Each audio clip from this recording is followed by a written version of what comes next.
Le haut moteur a déjà été démonté et a fait l'objet d'une vidéo. Donc aujourd'hui on va s'attaquer au démontage du bas moteur. On va commencer par enlever le cache du volant magnétique. Évidemment on va travailler sur un moteur qui a été vidangé au préalable et la pédale du sélecteur a été enlevée. Alors pour ce faire on peut avoir recours à une petite astuce, utiliser des bouchons de bombe pour ne pas perdre les vis.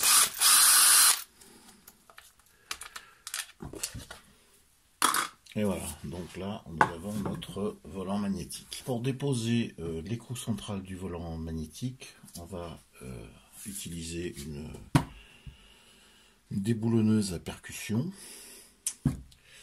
Donc ça va se faire très simplement. Vous mettez votre déboulonneuse dans le bon sens de rotation et vous dévissez votre écrou central.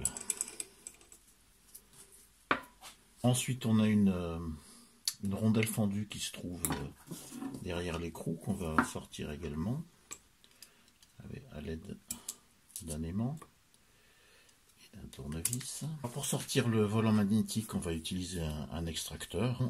Pour le visser il est en pas inversé, donc on le visse dans le sens inverse de vissage normal et ensuite on serre l'écrou central pour pouvoir retirer le volant magnétique. Alors comme c'est costaud, on va utiliser à nouveau la clé à choc, ça va aller tout seul, donc on bloque bien l'extracteur, on met bien la clé à choc cette fois-ci dans le sens du serrage de l'écrou central de l'extracteur, et voilà, ça vient tout seul. Et on enlève le volant magnétique. Attention à ne pas égarer la clavette demi-lune qui se trouve là et qui maintenait donc le volant magnétique sur son axe. Donc avant de déposer le plateau de bobinage qui est fixé par ces vis là sur le moteur, on va bien débrancher le circuit électrique. Donc on va déclipser le faisceau qui reliait ça au circuit de la moto et ne pas oublier de débrancher le contacteur de poids mort qui se trouve ici. Pour déposer le plateau du bobinage du rupteur, il faut retirer les deux vis qui le maintiennent au carter moteur. Bien positionner le tournevis dans le cruciforme. Et voilà la première. Et là, la deuxième. Et on va pouvoir les retirer sans problème, sans forcer et sans esquinter les vis. Donc on va pouvoir déposer le plateau qui contient les deux bobines d'allumage et d'éclairage de la DTMX, ainsi que les vis platinées, le rupteur. Maintenant il s'agit de déposer le pignon de sortie de boîte. Donc pour ce faire, il faut d'abord commencer par le défreiner. Vous voyez que l'écrou ici est freiné par cette rondelle qui a été rabattue sur l'écrou, donc qui l'empêche de se desserrer. On va rabattre la partie de la rondelle qui freine l'écrou. Pour débloquer l'écrou du pignon de sortie de boîte, il faut immobiliser le pignon. Donc, comme je n'ai pas d'outil spécifique, une simple clé à molette du bon diamètre suffit. Et ensuite, toujours avec la déboulonneuse à choc, on débloque l'écrou du pignon de boîte. Donc pour commencer, on va démonter la pompe de lubrification de temps. On va pouvoir les retirer sans problème.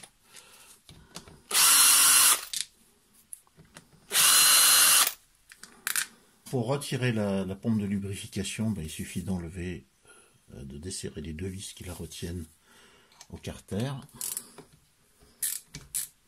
Voilà, elles sont desserrées. Il n'y a plus qu'à les retirer sans problème. Une.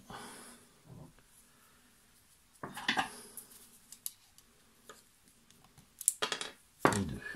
Ensuite, il faut débrancher les petites durites d'alimentation de la pompe à huile. On va bien penser à les remplacer. Voilà. On remplace passera également, le caoutchouc a séché. Et voilà la pompe. Attention de ne pas égarer la petite rondelle de calage qui se trouve derrière la pompe. Maintenant on peut débloquer l'ensemble des vis qui tiennent le carter d'embrayage. Et les vis n'ont pas toutes la même longueur. Une fois toutes les vis retirées, on tapote avec un balai pour décoller le carter. Et une fois qu'il est décollé, évidemment, on peut procéder à... On peut le retirer. Là, on découvre l'embrayage et la pignonnerie d'entraînement de la pompe à huile, ainsi que le ressort du kick. Il faut desserrer les 5 vis qui compriment l'embrayage, donc il faut les desserrer progressivement, les unes après les autres, et de façon égale. On voit bien les ressorts de l'embrayage qui commencent à se détendre. Maintenant on peut retirer une à une les vis et leurs ressorts.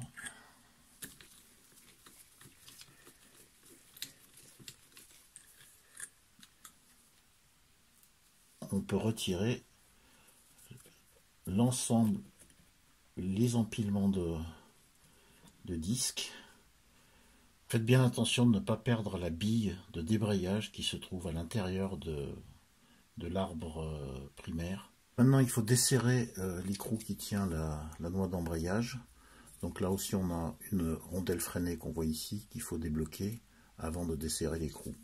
Pour débloquer l'écrou de la noix d'embrayage, on va utiliser cet outil qui est prévu pour, qui permet de bloquer la noix d'embrayage pendant que l'on dessert l'écrou. Et voilà. On va pouvoir retirer la petite rondelle qui freine l'écrou de la noix d'embrayage. Voilà.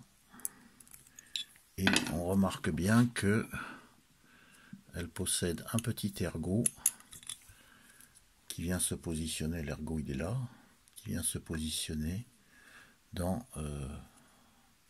un emplacement prévu pour, et on va pouvoir procéder au retrait de l'ensemble. Récupérer maintenant la bille de débrayage qui se trouve dans l'axe de l'arbre primaire.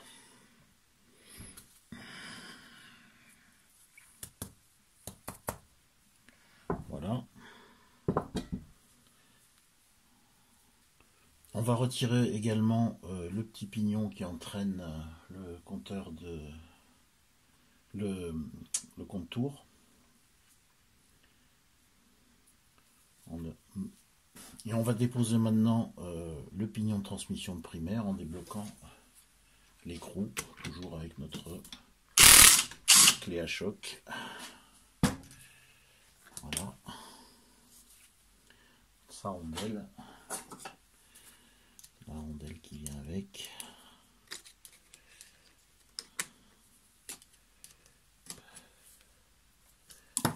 Et voilà.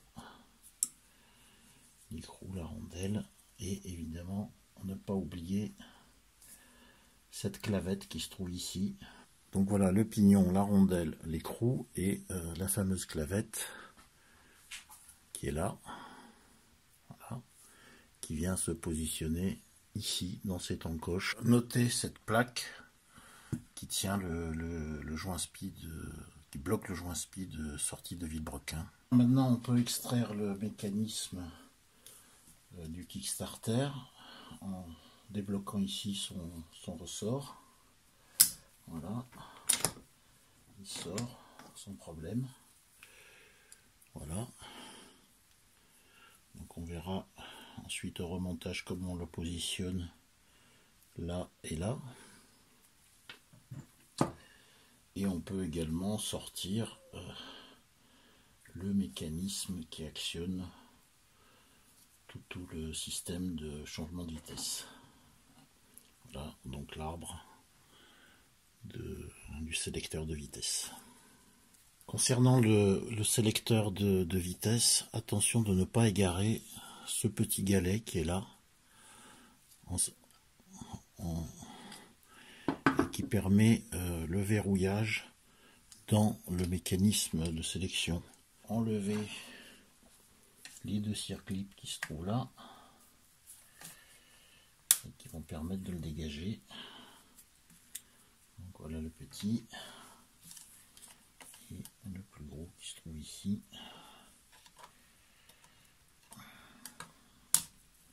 Voilà. Et maintenant on va pouvoir retirer le mécanisme de sélection. Voilà. Voilà. Voilà. Voilà le mécanisme de sélection tel qu'il était monté, avec le bras qui vient se prendre sur le barillet de sélection. On peut retirer maintenant le barillet de sélection, donc la rondelle et le barillet. Bien récupérer également cette goupille d'assemblage de l'axe. Retirer le pignon fou intermédiaire.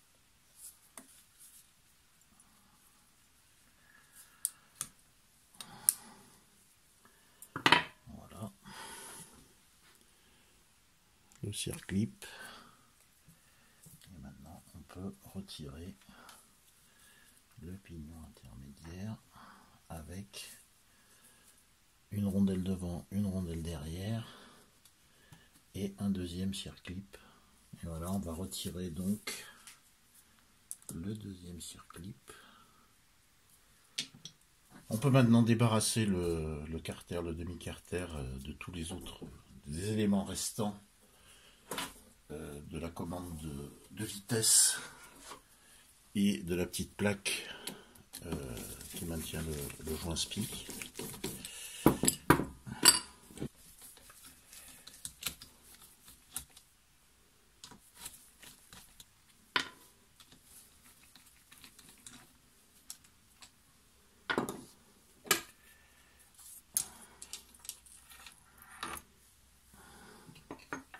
On en profite aussi pour enlever la goupille de maintien dont je vous ai parlé tout à l'heure. Et on va pouvoir ouvrir maintenant les 2 carters du bas moteur.